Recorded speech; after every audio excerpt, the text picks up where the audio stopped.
está sobre as nossas vidas da parte de Deus, amém?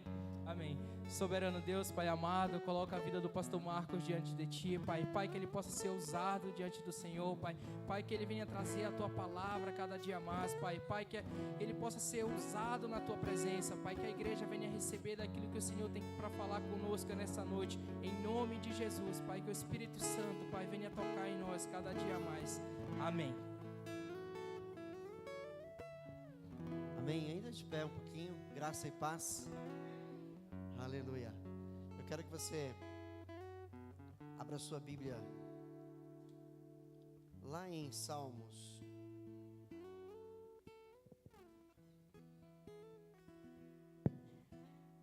Qual foi o salmo que foi lido hoje? Salmo 29, verso 2.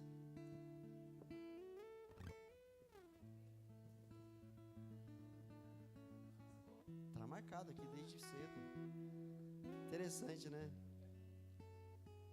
Hoje à tarde eu estava meditando e tirei um tempo para meditação e o Salmo 29 veio ao coração. E aí eu peguei o verso 2 para iniciar a mensagem dessa noite. E aí o Anderson vem e lê o Salmo 29. Coincidência, né? É coincidência? É nada. Deus está no controle. Salmo 29, verso 2. A gente começa por aí, tá? E ele falou que eu estava folheando justamente por causa dos louvores que foram sendo cantados. E eu preciso, né, trazer, pelo menos de um louvor aí, eu quero falar alguma coisa. E eu vou aproveitar para introduzir esse texto que diz respeito ao louvor, ou melhor, que o louvor diz respeito a ele, introduzir na mensagem, ok? 29, verso 2. Está dito assim: atribuam ao Senhor. É Senhor mesmo? Yahvé. Por quê? Porque todas as letras estão em maiúsculo. Então, quando eles escreviam o nome Senhor em letras maiúsculas, aqui é a tradução Senhor, né? Mas em letras maiúsculas significa que o nome de Deus foi mencionado na escrita, ok? E cada vez que eles iam escrever o nome de Deus com aquele caneta da época, era um cinzel, se eu não me engano que chama, né? Molhava em tinta. Cada vez que eles iam escrever o nome de Yahvé, eles lavavam aquilo, trocavam, pegavam uma tinta virgem e escreviam o nome do Senhor Deus. Tamanho respeito e reverência ao nome de Deus, né? Então o salmista escreveu: atribuam a Yahvé a glória que o seu nome merece, adorem a Yahvé no esplendor do seu santuário. Amém? Pode tomar o seu assento. A mensagem é sobre adoração. Sermos adoradores. O que é ser um adorador? Como ser um adorador? O que nós devemos saber acerca, né, de uma verdadeira adoração? Eu queria falar uma coisa, lendo um outro texto. Vamos pegar o texto do louvor. O texto do louvor. Mateus 26, verso 6 em diante. Às vezes a gente canta louvores e não sabe o que significa, né? De onde saiu isso? Por que diz essas palavras? E esse é um deles. Algumas pessoas, alguns cristãos ainda, às vezes novos na fé também, ou nunca se familiarizaram com textos da Bíblia, não sabem o que significam tais louvores, né? Tais letras. Mas é legal a gente saber. Então eu vou introduzir aqui e aí eu vou fazer uma pergunta para nós, mas é uma pergunta retórica. Amém? Verso 6, estamos lá? Está na NVI, né? Deixa eu mudar aqui. Só um momento. Que a gente lê lá. Estando Jesus em Betânia, na casa de Simão, o leproso, aproximou-se dele uma mulher com um frasco, vamos mudar, com um vaso de alabastro, porque na outra tradução é vaso. Amém? Contendo um perfume muito caro. ela o derramou sobre a cabeça de Jesus quando ele se encontrava reclinado à mesa. Os discípulos, ao verem isso, ficaram indignados e perguntaram: por que esse desperdício? Este perfume poderia ser vendido por alto preço e o dinheiro dado aos pobres. Percebendo isto, Jesus lhes disse: por que vocês estão perturbando essa mulher? Ela praticou uma boa ação para comigo. Pois os pobres vocês sempre terão consigo, mas a mim vocês nem sempre terão. Quando derramou este perfume sobre o meu corpo, ela o fez a fim de me preparar para o sepultamento. Eu asseguro que em qualquer lugar do mundo inteiro onde este evangelho for anunciado, também o que ela fez será contado em sua memória. Estamos aqui contando em memória dela, né? Cada vez que ele é mencionado, a memória dela é trazida, né? Isso é muito legal. Em João, no capítulo 12, fala a mesma passagem, e essa mulher tem um nome, ela chama-se Maria.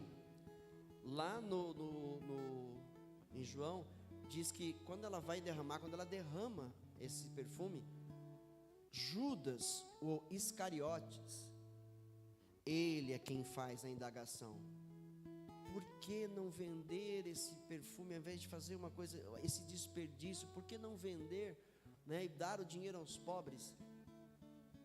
Ele era um enganador. Interessante, ele era o tesoureiro dos discípulos. Logo o Judas, o Iscariotes, era o tesoureiro. Ele andava com a bolsa, e ali o dinheiro que eles eram abençoados para continuar levando o evangelho era colocado naquela bolsa, mas a Bíblia diz que o Iscariotes tirava dinheiro daquela bolsa para si mesmo, entendeu? Então por isso ele faz esse questionamento: por que esse desperdício? Porque ele olhou com os olhos gananciosos pelo dinheiro. Ele imaginou: poxa, essa grana podia estar no meu bolso, entendeu? E aí Jesus aqui então faz, né, uma advertência e diz: vocês sempre têm os pobres com vocês para ajudá-los, mas a mim vocês nem sempre terão. Falando dele como pessoa mesmo, como homem ali junto deles, entendeu? Muito bem. A questão, eu só estou esclarecendo para vocês os significados e o que aconteceu nessa passagem, porque a mensagem traz uma pergunta: será que esta mulher conseguiu surpreender Jesus com o que ela fez? Será que isso surpreendeu Jesus, alegrar o coração de Jesus? Certamente, mas será que surpreendeu Jesus quando ela fez aquilo? Agora você entendeu a música, né? Eu quebro meu vaso, derramo. Então você entendeu? É a entrega, é a entrega. Ela surpreendeu? Outro texto eu quero pegar com vocês. João, capítulo 1.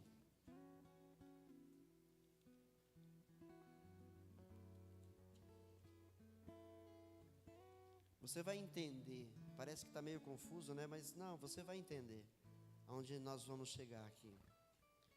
João 1, no verso 43.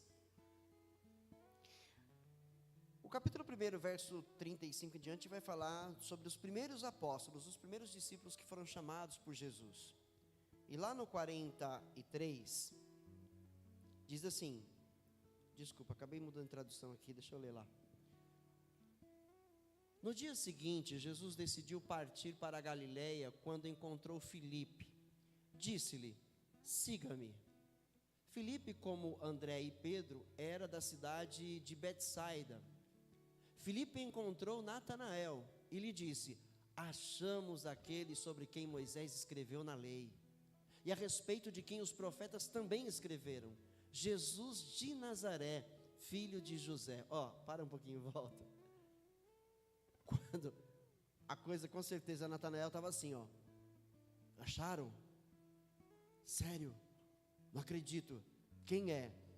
Quando Filipe disse Jesus de Nazaré, olha a decepção do Natanael. Filho de José ainda, carpinteiro. Pode ir para o próximo agora. Perguntou o Natanael: Nazaré, olha a decepção, Nazaré, pode vir alguma coisa boa de lá? Disse Filipe, vem e veja. Peraí, a fama da cidade é que não vinha, de lá não saíam profetas, entendeu? Não era uma cidade que tinha testemunhos de fé, pessoas que eram chamadas homens de Deus. Era uma cidade comum, uma cidade, né, que ninguém dava muito aí, era uma cidade muito pobre, tá? Só que um detalhe, eu gosto de falar dos detalhes, porque são coisas que são muito importantes. Eu acredito que aqui ninguém tenha visitado Israel, né? Eu nunca fui, mas eu conheço um pouquinho pelas ilustrações, e eu tenho uma enciclopédia sobre a vida de Jesus, e lendo sobre isso uma vez, eu vi a cidade, uma foto, né, da cidade de Nazaré. Quando Jesus fala em Mateus 7, né, que bem-aventurado é o homem, né, que dá ouvidos às suas palavras, e ele vai assemelhá-lo a alguém que fez a sua casa sobre uma rocha, né? A rocha diz respeito a ele mesmo, certo? Nazaré é uma cidade de casas feitas sobre rochas. Olha que coisa interessante. Nazaré, você pode procurar lá, é uma cidade com as casas feitas sobre as rochas. Então pode vir alguma coisa boa de lá. Mas mal sabia Natanael que Jesus já havia cumprido a profecia, porque ele nasceu em Belém, em Efrata. Depois ele foi para o Egito por causa da perseguição, e então quando ele voltou, ele foi para Nazaré e lá cresceu. Mas aquela cidade tem muito a ver com ele, porque as casas estavam sobre a rocha, e ele é a rocha. Amém? E aí, perguntou Natanael, né? Deixa eu ler de novo, já estava lá. Nazaré, pode vir alguma coisa boa de lá? Disse Filipe, venha e veja. Ao ver Natanael se aproximando, disse Jesus, aí está um verdadeiro israelita em quem não há falsidade. Revelou uma característica de Natanael. Jesus revelou algo de Natanael, da sua vida pessoal. Aí perguntou Natanael, de onde me conheces? Porque revelou algo da vida pessoal dele, né? Ele não era um homem falso, ele era um homem honesto, verdadeiro. E Jesus, ele nunca tinha visto Jesus, e tem certeza que Jesus nunca o viu. De onde o Senhor me conhece? Jesus respondeu, eu o vi quando você ainda estava debaixo da figueira, antes de Filipe o chamar. Prossegue. Então Natanael declarou, olha o cara que estava em dúvida, olha o cara que estava questionando, né? Jesus de Nazaré, aquela cidade, pode ir alguma coisa, olha só como mudou a coisa. Mestre, tu és o Filho de Deus, tu és o Rei de Israel. Este foi o primeiro discípulo que declarou Jesus Filho de Deus. Foi o primeiro. E assim, na lata, logo no começo, com poucas palavras, com apenas uma revelação forte sobre ele, e ele declarou, tu és o Filho de Deus. E aí no verso seguinte, só para a gente terminar essa passagem, Jesus disse, você crê, porque eu disse que o vi debaixo da figueira, você verá coisas maiores do que essa. E aí mais um verso, e então acrescentou, digo-lhes a verdade, vocês verão o céu aberto e os anjos de Deus subindo e descendo sobre o Filho do Homem. Glória a Deus. Eu queria só terminar o texto para você entender a história. Mas, pegando a mulher que quebrou o seu vaso, que derramou perfume sobre os pés de Jesus, sobre a cabeça de Jesus, né, que desceu até os pés e que ela enxugou os seus pés depois com seus cabelos. Pegando esse texto, eu fiz uma pergunta, será que alguém pode surpreender Jesus com a sua ação, com a sua atitude, né? Nós vemos Natanael, né, sendo ali revelado por Jesus. Ele nunca tinha conhecido Jesus, Jesus nunca tinha tido um papo com ele, E aí Jesus revela algo no profundo de sua vida. E aí nós temos um outro texto. Nós temos o texto de Mateus capítulo 8, verso 5. Se eu não estiver errado, é Mateus 8, verso 5.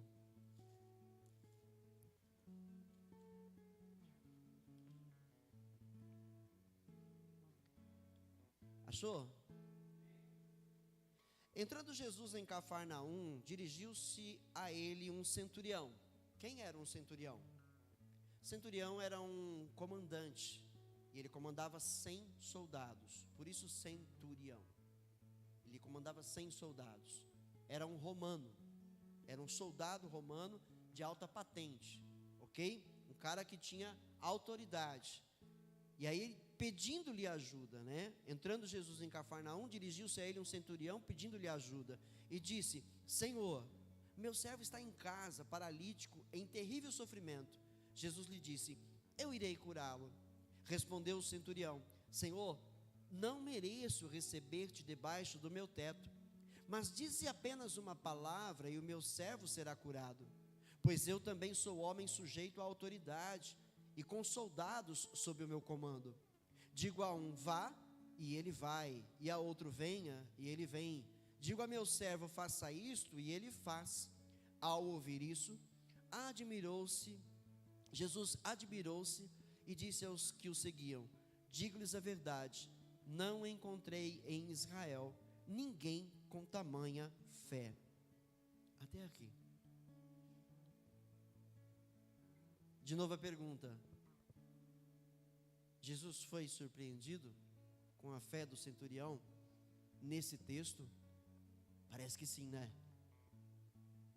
Jesus, nossa, nem em Israel vi tanta fé assim. Mas você liga um texto no outro. A atitude da mulher,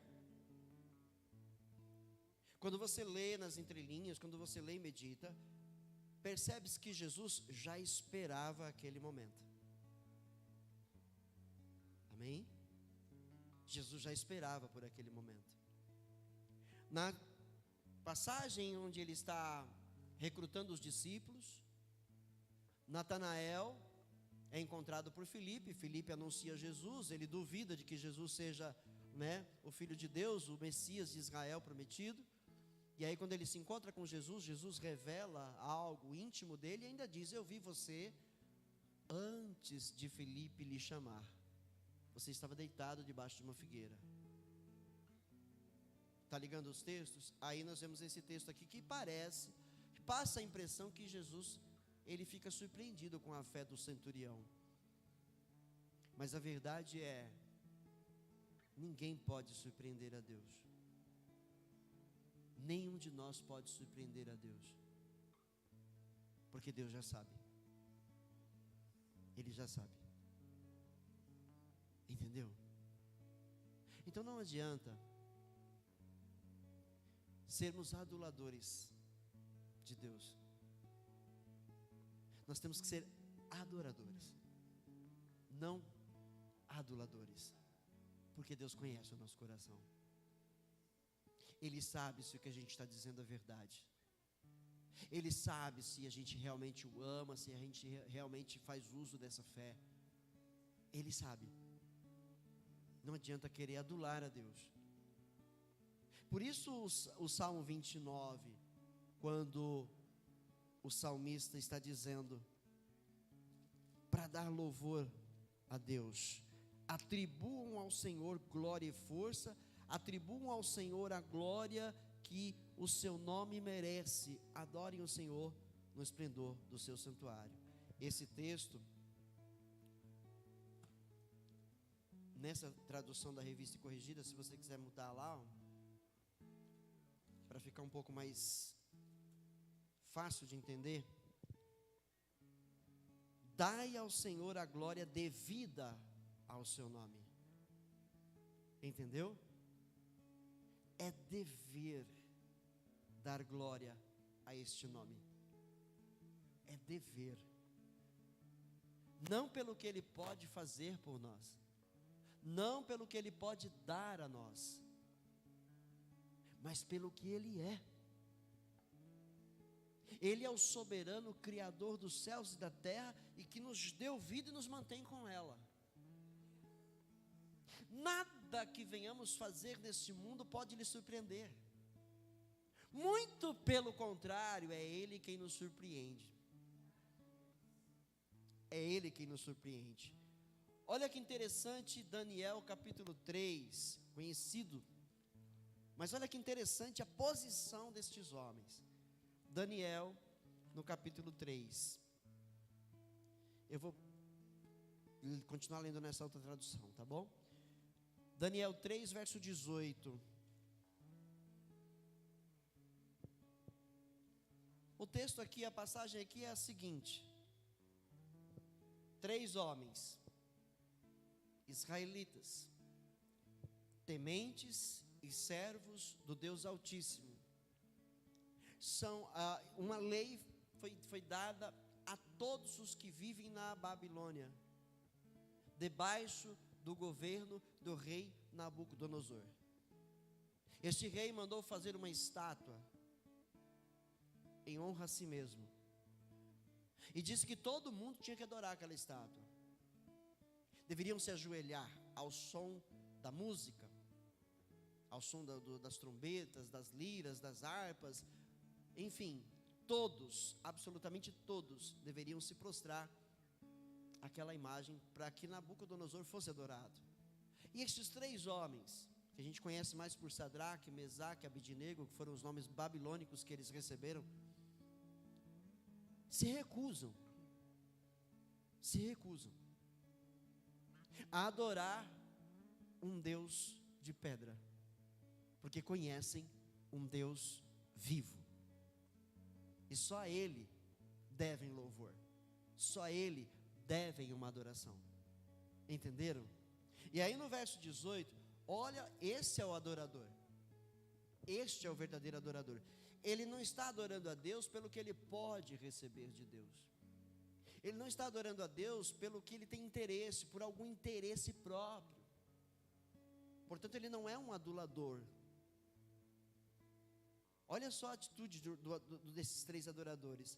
No verso 18: e se não, fica sabendo, ó rei, que não serviremos a teus deuses, nem adoraremos a estátua de ouro que levantaste. Então Nabucodonosor se encheu de furor, e se mudou o aspecto do seu semblante contra Sadraque, Mesaque e Abednego. Falou e ordenou que o forno se aquecesse 7 vezes mais do que se costumava aquecer. Mais um. E ordenou aos homens mais fortes que estavam no seu exército que atassem a Sadraque, Mesaque e Abednego para os lançarem no forno de fogo ardente. Então aqueles homens foram atados com as suas capas e os seus calções e os seus chapéus e as suas vestes, e foram lançados dentro do fogo ardente. E porque a palavra do rei apertava e o forno estava sobremaneira quente, a fornalha, a chama do fogo matou aqueles homens que levantaram Sadraque, Mesaque e Abednego. E estes 3 homens, Sadraque, Mesaque e Abednego, caíram atados dentro da fornalha de fogo ardente. Então o rei Nabucodonosor se espantou e se levantou depressa, falou e disse aos seus capitães: não lançamos nós 3 homens atados dentro do fogo? Responderam e disseram ao rei: é verdade, ó rei. Respondeu e disse: eu, porém, vejo 4 homens soltos que andam passeando dentro do fogo, e nada há de lesão neles, e o aspecto do quarto é semelhante ao filho dos deuses. Os verdadeiros adoradores de Deus não temem ameaças. Os verdadeiros adoradores do Altíssimo não têm medo da morte, não negam a sua fé, em momento algum negam a sua fé, mesmo correndo risco de morte, eles insistem que o Senhor é seu único Deus. E aí olha o que Deus faz. Estes homens disseram, ainda que o nosso Deus não nos livre, eles dizem no texto, Ele coloca lá no, acho que é o, deixa eu ver se é o 17. Eis que o nosso Deus, a quem nós servimos, é que nos pode livrar, e Ele nos livrará do fogo ardente da tua mão, ó rei. Embora na outra tradução diga, se Ele não livrar, ainda assim, nós vamos adorá-lo. Então esses homens, eles tinham noção de que eles seriam lançados naquela fornalha, e que eles poderiam não voltar de lá. Eles tinham uma certeza, a morte está próxima, mas mesmo assim, nós não vamos recuar e negar a nossa fé no único e verdadeiro Deus. E quando eles foram lançados, a Bíblia diz que o que foi queimado foram só as amarras, e mais nada. E apareceu um quarto homem lá, e quando Nabucodonosor disse semelhante aos deuses, o seu aspecto, ele estava vendo Jesus. Ele só não sabia quem era, mas ele estava vendo Jesus com eles. Entenderam? Essas são algumas das atitudes de um verdadeiro adorador. Não recuar mediante ameaças, mesmo que Deus não os livre, mesmo que Deus não faça nada. Entendeu?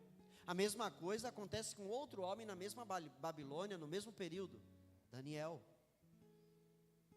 Ele também cai numa emboscada, ele cai numa armadilha, porque ele é um homem muito visado, o rei gosta muito dele, muito inteligente, muito sábio, se destaca entre os demais, e aqueles da Babilônia, que tinham cargos semelhantes, tinham ciúme, tinham inveja, e tramaram algo contra a vida de Daniel, para que ele fosse morto.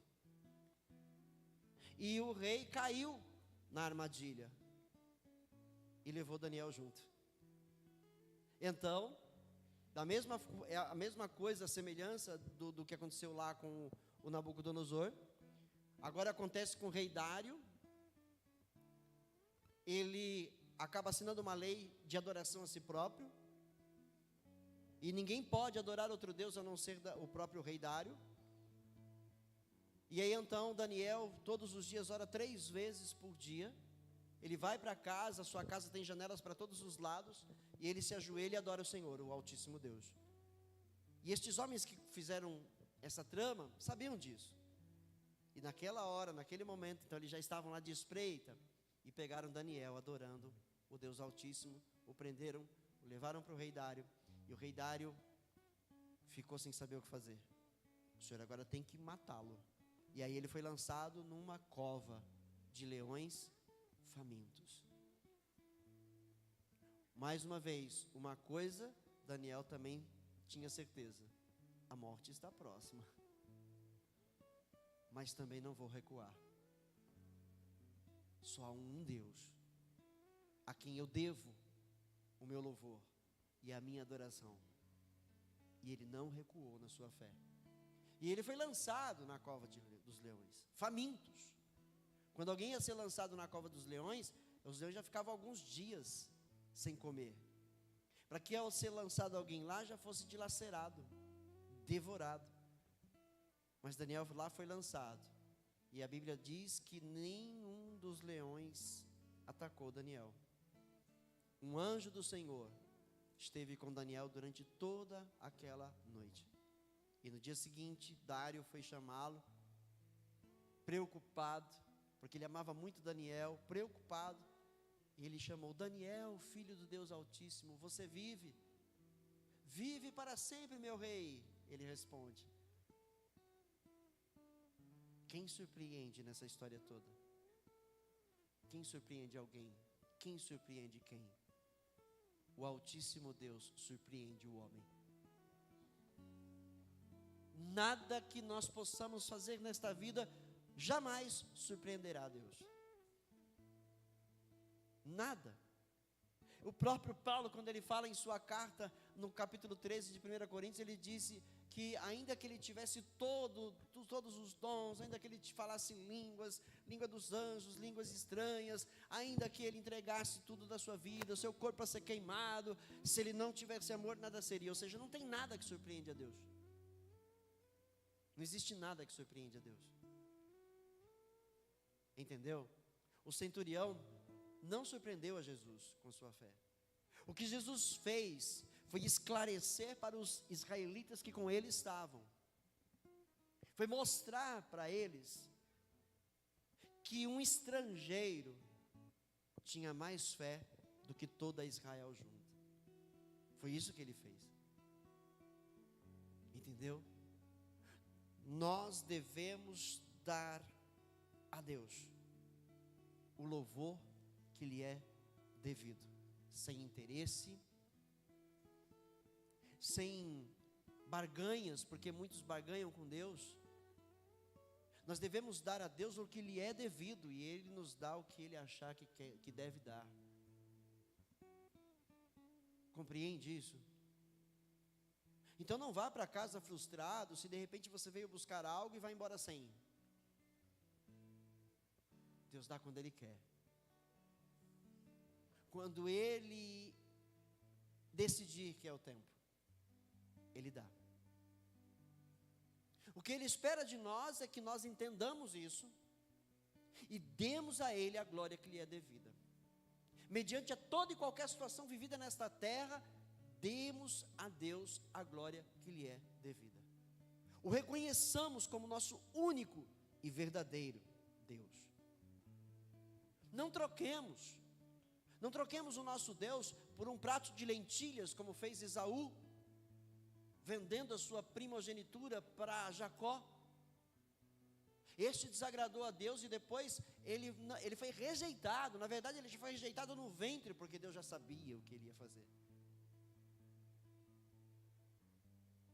Nós precisamos ser fiéis a Deus. Precisamos nos santificar para Deus. Precisamos glorificar seu nome com nossas vidas. Dar bom testemunho aos de fora, para que eles saibam que o nosso Deus é santo. Mas muitas vezes nós estamos vivendo de uma maneira totalmente mundana. E em que estamos glorificando a Deus e como verão que o nosso Deus é santo se nós não lhe damos esta glória? Não o tememos, não nos prostramos diante dele em temor, tremor, amor. É necessário que nós entendamos o que Deus requer de nós, para que nós o façamos sem nenhum interesse, mas sabendo que Deus nunca vai deixar de nos abençoar. Nunca vai deixar de agir a nosso favor. Mas Ele não faz isso porque de alguma maneira nós o surpreendemos. Ele faz isso por seu amor e sua misericórdia, porque nós não merecemos. Nós não merecemos. Mas o seu amor está muito além daquilo que a gente compreende, porque Ele nos dá. Ele nos dá, mesmo sem merecermos. Entendeu? Só mais um exemplo de um verdadeiro adorador. Livro de Jó, capítulo 1. Livro de Jó, capítulo 1, verso 20 ao 22.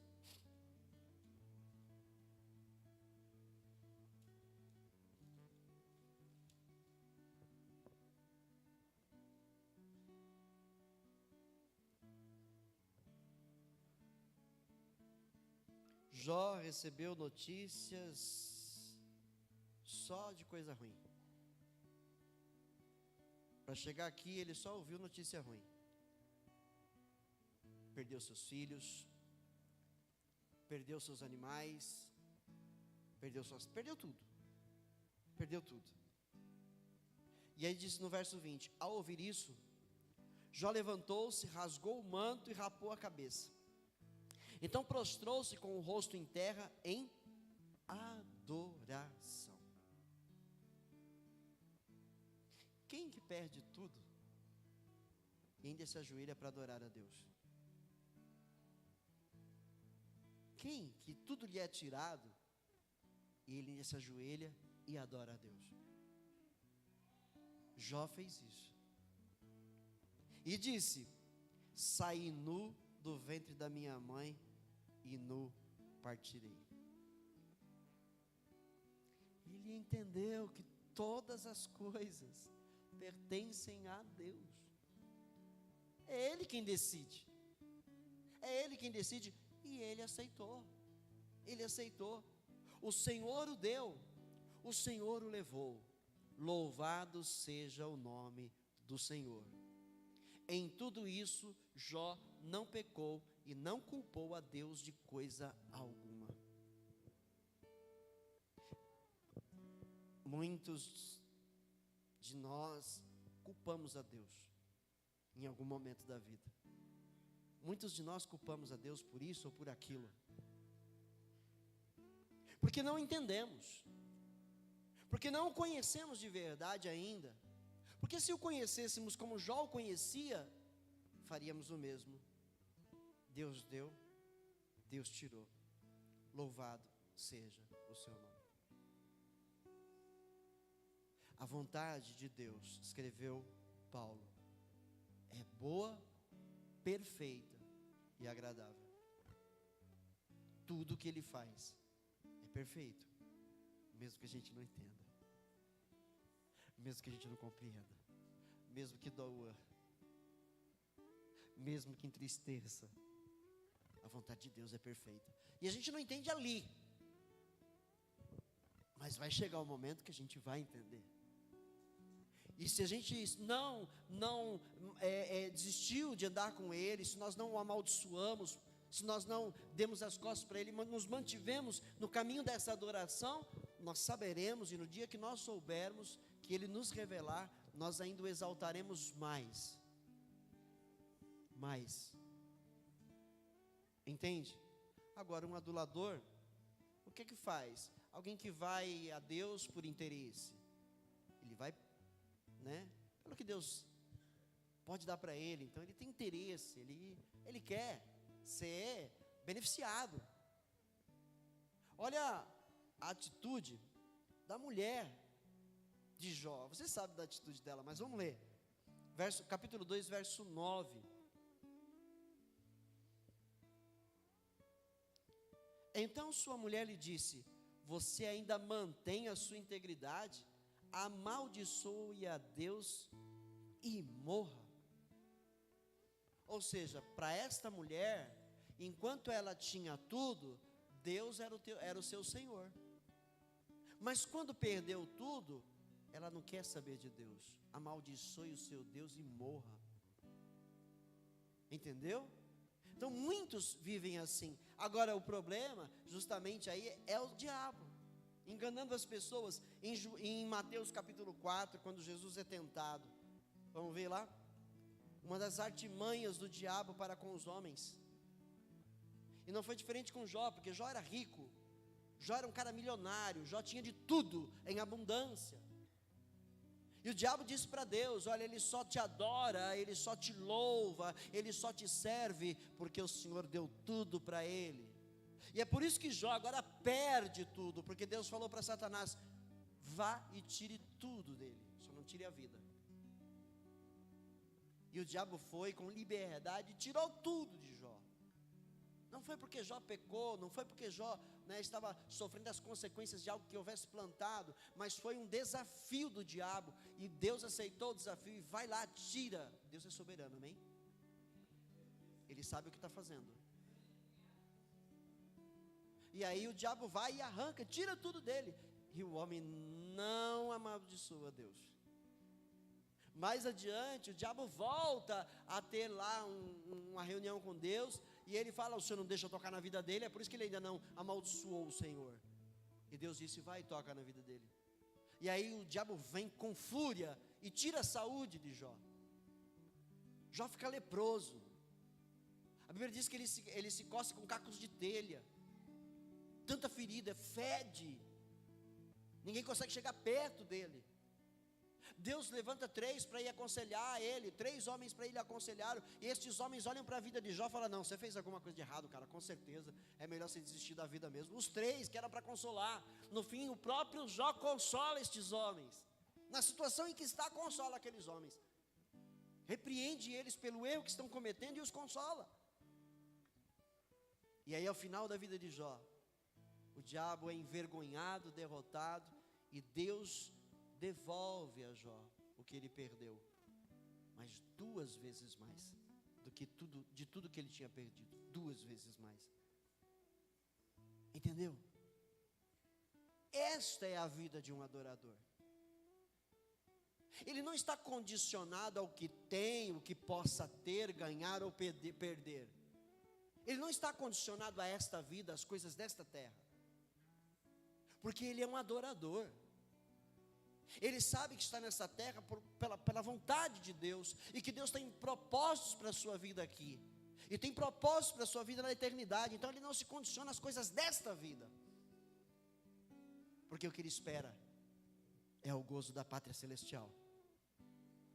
É isso que o verdadeiro adorador espera. Entendeu? Mas aí, como eu falei em Mateus no capítulo 4, olha só, uma das armas poderosas do diabo. No verso 8 do capítulo 4. Primeiro que Jesus está sendo tentado desde o verso 1 lá. Jesus foi levado no deserto pelo Espírito Santo para ser tentado. 40 dias de jejum. E aí Jesus teve fome. Aí começa o diabo lá no verso 3. Se você é o filho de Deus, manda aquelas pedras se transformarem em pães. E aí Jesus responde no verso 4, está escrito que nem só de pão vai viver o homem, mas de toda a palavra que sair da boca de Deus. Um verdadeiro adorador não se corrompe. Não se corrompe. 1-0 para Jesus. Aí vai, no verso 5, o diabo leva Jesus bem alto, na cidade santa, colocou na parte, no verso 5, colocou na parte mais alta do templo e disse: se você é o filho de Deus, joga daqui para baixo, porque está escrito, ele dará ordem a seus anjos a seu respeito, e com as mãos eles segurarão para que você não tropece em pedra alguma. O diabo usou a própria palavra, e aí é onde muito crente cai, porque o diabo usa a palavra para crente desavisado. O diabo usa a palavra contra a vida de cristãos que não têm conhecimento da verdade. E os cristãos caem em suas armadilhas. Mas Jesus, olha só, no verso 7, Jesus responde, também está escrito, não ponha à prova o Senhor, o seu Deus. E aí então, uma das armas poderosas do diabo. Depois, no verso 8, depois o diabo o levou a um monte muito alto, e mostrou-lhe todos os reinos do mundo e o seu esplendor, e disse-lhe, tudo isto te darei, se te prostrares e me adorares. O diabo leva Jesus no lugar mais alto do planeta, para que ele visse toda a terra e todos os reinos, e ele disse, se você se prostrar e me adorar, lembrando que o diabo tem certeza que pode fazer Jesus cair, e ele pode mesmo, ele podia, só que Jesus é obediente, e obediente até a morte de cruz. Mas o diabo acha que tem uma grande chance ali, e ele fala, agora eu vou derrotá-lo, agora, pelo menos por um momento eu vou ser maior do que Jesus. Ele imaginou, certamente, pelo menos por um momento eu vou conseguir ser maior do que Jesus. Levou ele, mostrou tudo, se você se prostrar e me adorar, tudo isso eu vou te dar. Ele mentiu. Todos os reinos não são de Deus, toda a riqueza do planeta não pertence a Deus, sim, mas está temporariamente dada nas mãos de Satanás. Satanás tem autorização de Deus para dar riqueza ao homem. Amém? Então ele usa esta arma, e é esta arma que ele tem usado nas igrejas há muito, muito tempo. E esta continua sendo a arma mais poderosa de Satanás dentro das igrejas. O desejo pelas riquezas deste mundo. Ele tem feito um monte de cristãos se prostrar para ele e o adorar, porque eles têm aceitado as ofertas, se prostram para ter, e eles pensam, por falta de conhecimento, que estão adorando a Deus fazendo isso. E aí Jesus responde, retire-se, Satanás, pois está escrito, adore o Senhor, o seu Deus, e só a Ele preste culto. Viu o Salmo? Entendeu o Salmo 29? Entendeu? Atribuam ao Senhor glória e força. Atribuam ao Senhor a glória que o seu nome merece. Adorem o Senhor no esplendor do seu santuário. Deem ao Senhor a glória que lhe é devida. Só adorem a Deus. Entenderam? Só adorem a Deus. Ele dando ou não dando, Ele dando ou tirando, deem a Ele a glória que lhe é devida. Todos os que fizeram isso, se deram bem. Daniel não foi devorado pelos leões, os 3 não foram consumidos pelo fogo da fornalha. Jó não perdeu a sua vida, recebeu em dobro tudo que lhe foi tirado. Esta mulher que quebrou o vaso, da que derramou o perfume do vaso, olha o que Jesus fez com ela. O seu nome será lembrado para sempre. Todas as vezes que este evangelho for mencionado, sua memória vai estar sendo lembrada. Viu como Deus honra a quem o adora sem interesse? Ela derramou um vaso com perfume precioso, né? Se eu não me engano, diz no texto 500 dinheiros, ou era 300 dinheiros, não sei quanto isso valia, mas imagine, né, um perfume muito precioso aí, coisa de 500 mil reais, alguma coisa assim, porque nós temos essas coisas hoje. E ela derramar na cabeça de Jesus, nos pés de Jesus. Imagine. Jesus dizendo para ela: seu nome vai ser lembrado. E outra, essa mulher tinha lugar no céu com ele. Ela foi salva porque o adorou de verdade. Ela não tinha interesse. Que interesse ela tinha em Jesus, gente? O que Jesus podia dar para ela materialmente falando? Ele é Deus, mas ali, ele é um ser humano. Ele não tem riquezas terrenas, porque ele se despiu e abandonou tudo isso para poder nos salvar. Então o que essa mulher tinha que fazer? Derramar aquela coisa preciosa, porque ela sabia quem ele era. Ela reconheceu Jesus. O Espírito Santo tocou no coração dela, e ela se tornou uma verdadeira adoradora. É o que Deus quer achar no meu coração e no seu coração. Homens e mulheres que adoram a Deus pelo que Ele é e dão a Ele essa glória que lhe é devida, tendo ou não tendo, alcançando ou não alcançando. Nós vamos adorar a Deus assim? Eu não venho à igreja por interesse. Ah, pastor, você é o pastor, claro que você não pode. Por que não? Tem um monte aí que está fazendo isso. Tem um monte. E estão se dando bem, hein? Estão se dando bem. Andam de jatinho, helicóptero, né? Daqui a pouco tem até nave espacial. Tem de tudo. Mansões. Estão se dando bem nesta vida. Nesta vida. Como Asaf ouviu a resposta de Deus, que eles têm tudo para a sua própria condenação. Alegre-se em ter Jesus no seu coração, porque as coisas desse mundo vão passar, mas o que Deus nos deu é para a eternidade. É para a eternidade. Põe isso no teu coração, guarda isso para sempre. Amém? Dai ao Senhor a glória devida ao seu nome, adorai ao Senhor na beleza da sua santidade. E para encerrar e a gente orar, pode vir já aqui, Anderson? João 4, não poderia deixar de ler esse verso. João 4, verso 23 e 24.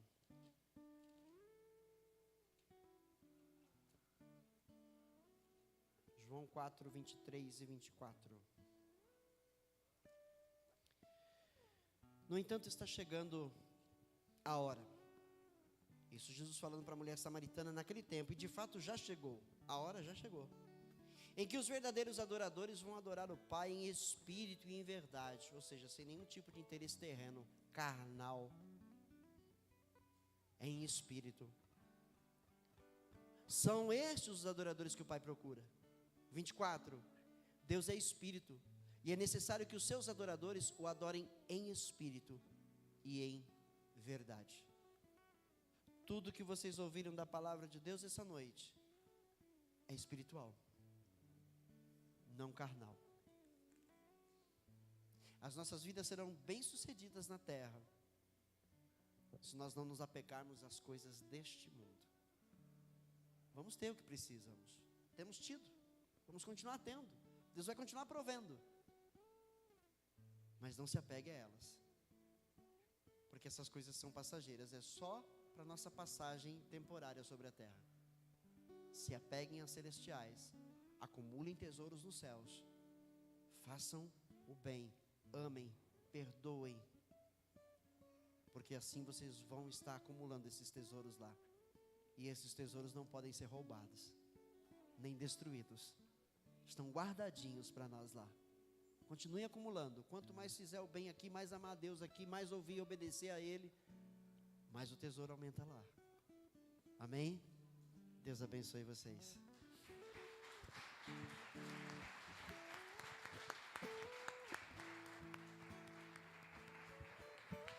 Amém. Você possa ficar de pé, a gente está orando. A gente fala que Deus é incrível, né? Hoje eu trabalhando e meditando em algumas coisas, o que eu estava pensando, o pastor foi falando hoje. E eu vi agora eu e a Rafa no casamento, que eu penso, passo para ela e ela vai executando. Hoje eu comecei e o pastor ele foi executando tudo aquilo que Deus queria falar para a gente, através da palavra. Amém? Que possamos ter essa confirmação em nossos corações, que possamos ter a certeza que Deus está falando nesse altar. Amém? Vamos orar. Soberano Deus, Pai amado, obrigado pela Tua palavra, obrigado pelo momento, Senhor Jesus, que o Senhor veio conceder cada dia mais, Pai, do Teu amor, da Tua glória, Pai. Obrigado por falar conosco, Pai, ensinar mais da Tua palavra, Jesus, que possamos colocar em prática tudo que o Senhor tem falado conosco, Pai. Pai, que o Senhor venha abençoar cada dia mais nossas vidas, Senhor Jesus. Pai, que venha sentir do Teu amor e da Tua glória, Senhor Jesus, que possamos nos render diante do Senhor, Pai. Pai, que possamos clamar o Teu nome, Pai, só o Teu nome, Senhor, só o Senhor é soberano sobre todas as coisas, Pai. Eu te agradeço em nome de Jesus, Pai, que o Teu nome seja glorificado e exaltado cada dia mais, Pai. Pai, que o Teu reino venha sobre nós, Pai, que a Tua face venha resplandecer sobre as nossas vidas, Senhor Jesus. Pai, que o nosso pensamento possa estar elevado à Tua santidade, Senhor Jesus, que nós possamos ter um coração grato diante do Senhor, Pai. Pai, que a nossa semana possa continuar sendo abençoada diante do Senhor, Pai. Pai, nos livre de todo o mal, Senhor, nos guarda, Pai, de toda contenda, Pai. Pai, livre do mal aí fora, Senhor Jesus, Pai, que possa nos levar em segurança para nossos lares, Senhor Jesus, Pai, que logo mais teremos retornando para Te adorar novamente, Senhor Jesus, mas que possamos fazer um culto de adoração lá fora, onde, levantar um altar para Ti, aonde que nós estivermos, Senhor Jesus, que possamos glorificar o Teu nome cada dia mais, em nome de Jesus, Pai, nos leva em segurança, Pai. Obrigado, Jesus, por nos guardar em todos os momentos, em nome de Jesus, amém. Amém. Espero vocês, se Deus permitir, na sexta-feira, às 20 horas. E lembrem-se que domingo pela manhã a gente vai ter escola bíblica e às 18 horas o culto da ceia, a ceia do Senhor Jesus. Venhamos estar reunidos nesses cultos para receber mais de Deus, para sermos fortalecidos, continuarmos aí com as nossas baterias de fé recarregadas, para a gente não arriar, porque o diabo está trabalhando lá fora para tentar nos fazer desistir, mas o Senhor está nos enchendo aqui para que a gente nunca desista. Amém? Estende as suas mãos. O amor do nosso Pai, a graça de Jesus o Filho e a comunhão do seu Santo Espírito sempre esteja conosco, para todo sempre. Diga amém. Que o Senhor os acompanhe, tem a cantina lá fora.